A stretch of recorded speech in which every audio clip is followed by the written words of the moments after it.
बाबूजी कहते हैं, पूजा हो जाने के बाद माता पिता ने बाबूजी से कहा कि वे अपनी बेटी से मिलें। उसने उनसे कहा, यदि एक कुत्ते के काटने से मुक्ति मिल सकती है तो मैं चाहती हूँ कि हमारे परिवार के हर एक सदस्य को कुत्ता काट ले। विशुद्ध प्रेम मालिक को किसी भी हद तक ले जा सकता है। हकीकत तो ये है कि बाबूजी महाराज अभ्यासियों के लिए अपनी क्षमता के परे जाकर मदद किया करते थे। इस घटना के बाद बाबूजी ने बताया कि लालाजी महाराज ने उन्हें कुत्ते का काटना, सांप का डसना और कुष्ठ रोग जैसी अवस्था पर ध्यान देने से मना कर दिया, क्योंकि जो लोग इससे प्रभावित होते थे उनके खास तरीके के संस्कार हुआ करते थे। मालिक का ध्यान अपनी तरफ आकर्षित करना और उन्हें खुश रखना ही अहम बात है। ये बात मैं मालिक की कृपा से उनके चरणों में रहकर बड़ी जल्दी समझ गई। अगर एक बार आप मालिक का ध्यान अपनी ओर आकर्षित कर लें तो समझ लें आपका काम हो गया। बाबूजी महाराज के आसपास के वास्तविक जीवन की घटनाओं ने मुझे यही सीख दी। मैं अब भी मालिक पर अधिक से अधिक निर्भर होना सीख रही हूँ। बाबूजी अभ्यासियों और उनके परिजनों की बहुत चिंता करते थे। वे अपनी दूरदृष्टि और सहानुभूति से उनका कल्याण करते थे। किसी अन्य अभ्यासी परिवार से एक लड़की थी जो बाबूजी के घर अक्सर आया करती थी।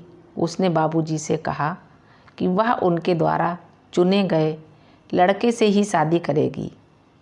बाबूजी भी राजी हो गए।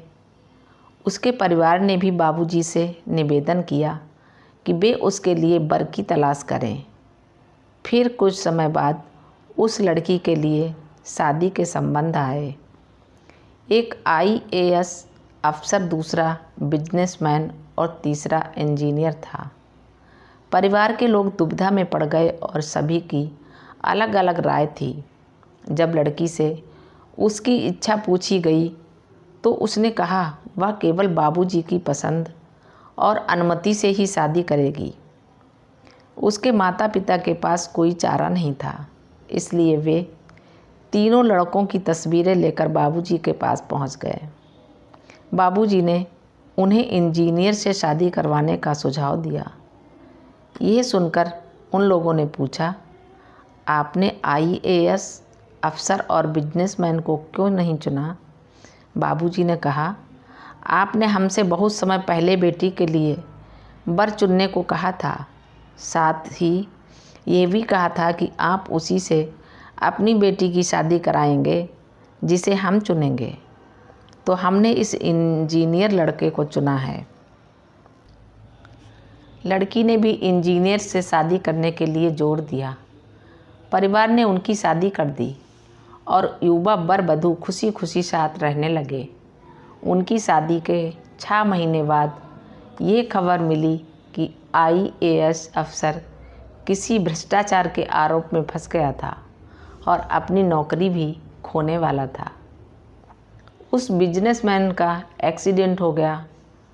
जब हम अपने जीवन की बागडोर मालिक को सौंप देते हैं तो वे हमारी भलाई का पूरा जिम्मा ले लेते हैं।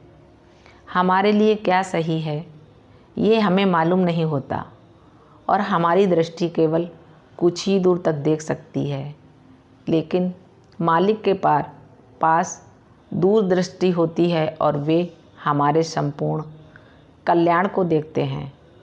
वे हमारे लिए जो भी करते हैं वह हमेशा सही और बेहतर होता है। हमारे दिल में मालिक के लिए संपूर्ण विश्वास, प्रेम और भक्ति होनी चाहिए।